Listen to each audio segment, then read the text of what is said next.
Hello, mise en scène, Leon Cole here. So, Nosferatu, a symphony of horror, more commonly known as just Nosferatu, is a 1922 German silent film. So let's dive into the review. The plot. There will be spoilers.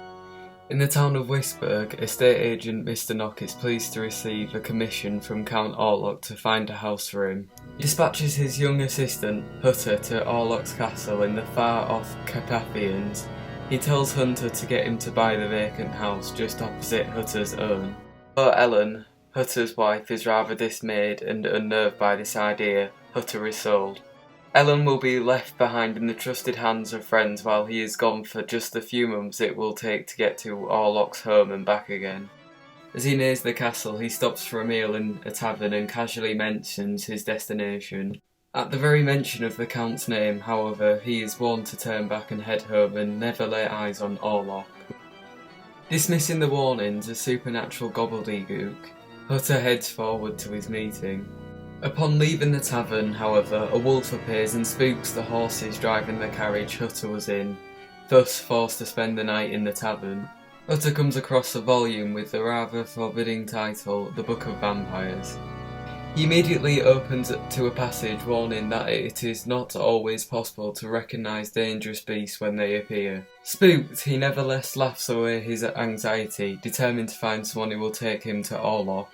The one person willing to do so will only take him as far as a bridge and not beyond.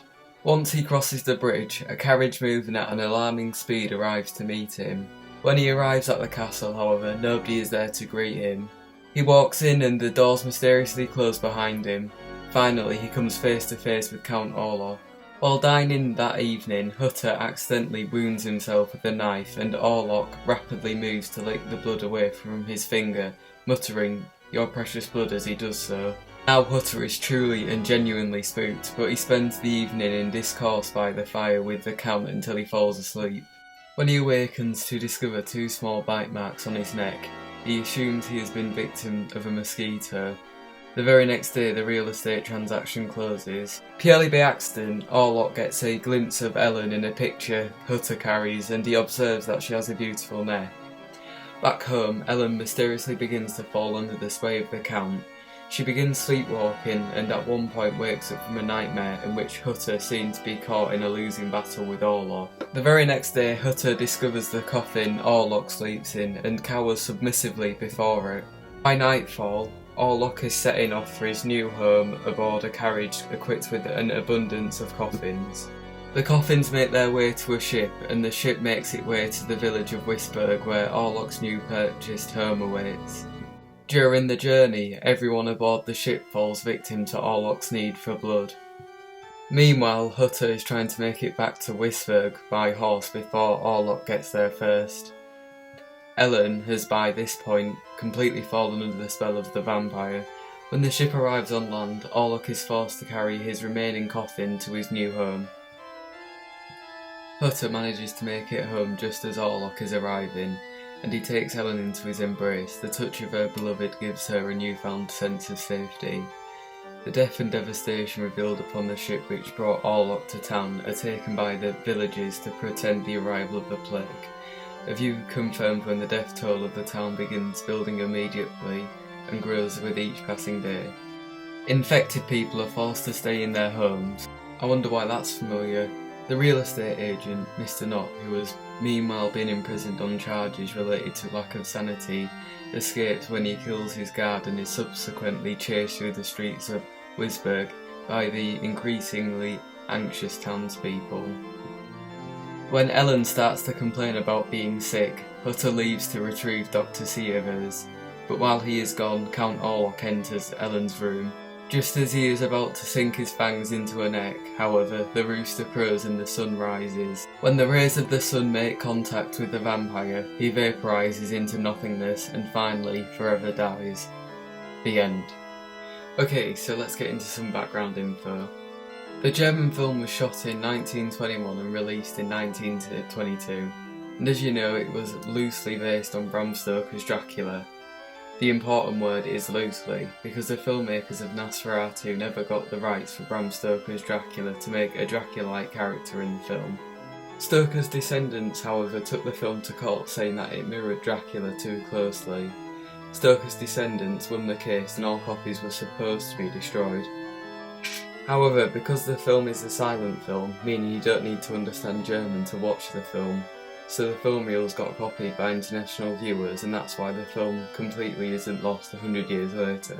I said film a lot. In a lot of the copied copies of Nosferatu, some scenes were missing and the runtime is different depending on which version you watch. These are all the copies of the film I can find. On IMDb it says the film lasts for 1 hour and 34 minutes. Rotten Tomatoes it says it's 1 hour and 3 minutes. The version I watched was only 1 hour and 20 minutes. 3 other versions of the film last for 1 hour and 28 minutes.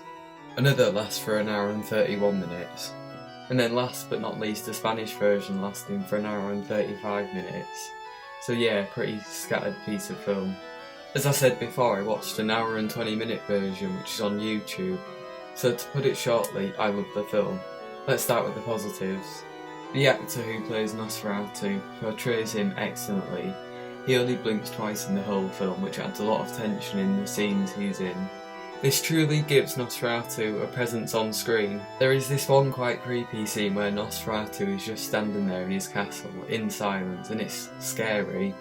It just goes to show you don't need big budget CGI to disturb the audience, just the right actor, camera angle and costume.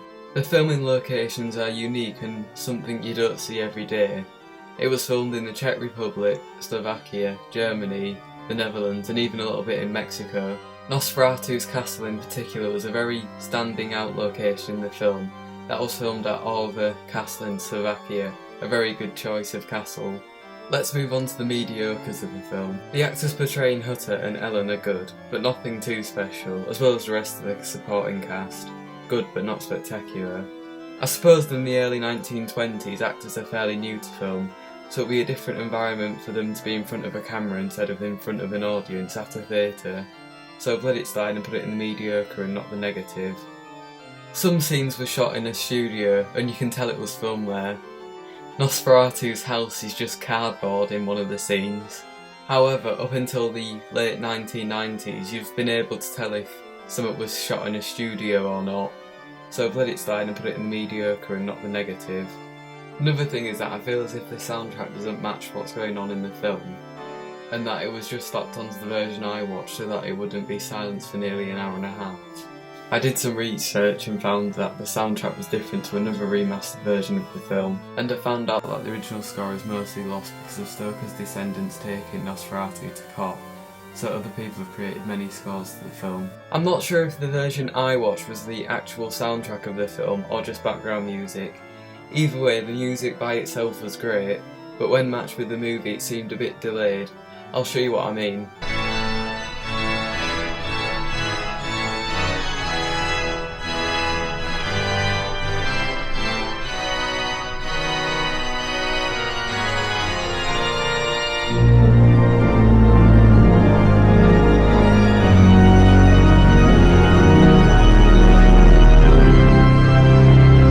I have digitally altered where I believe the music should have been, so that it matches what's going on in the film.